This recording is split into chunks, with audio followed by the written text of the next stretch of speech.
एक छोटे से गांव की कच्ची बस्ती में मरियम नाम की एक मासूम और नेक दिल लड़की रहती थी।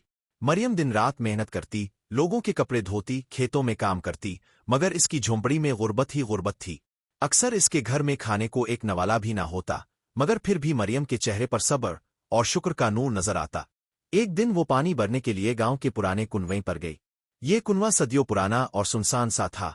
जब मरियम ने डोल नीचे डाला तो अचानक कुनवें के अंदर से एक नर्म सी जादुई आवाज गूंजी, ए बच्ची, अगर तुम दिल से और नेक नीति के साथ दुआ मांगोगी तो ये कुनवा तुम्हें वो सब कुछ देगा जिसकी तुम ख्वाहिश रखती हो। मरियम चौंक गई, मगर इसके दिल में उम्मीद जाग अलिफाटे। इसने दोनों हाथ दुआ के लिए अलिफाटी और कहा, ए अल्लाह, मेरे घर से भूख हमेशा के लिए खत्म हो जाए।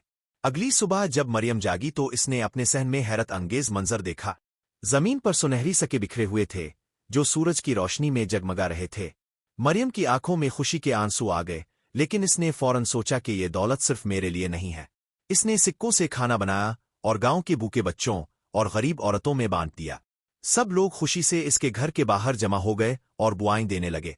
अचानक फिर वही जादुई आवाज कुनवे से सुनाई दी, ए मरियम, तुमने दौलत बांट कर दूसरों को खुश किया है, अब तुम्हारे घर कभी कमी नहीं होगी। तुम्हारा दामन हमेशा खुशियों और रिस्क से भरा रहेगा। गांव वाले हैरान रह गए कि ये गरीब लड़की अचानक इतनी खुशहाल कैसे हो गई। मरियम ने मुस्कुरा कर सबको बताया, दौलत का असल फायदा अपने लिए जमा करने में नहीं, बल्कि दूसरों के साथ बांटने में है। इस दिन के बाद से मरियम का घर खुशियों का मरकज बन गया और गांव के सब लोग सखावत और नेकी की अहमियत समझने लगे।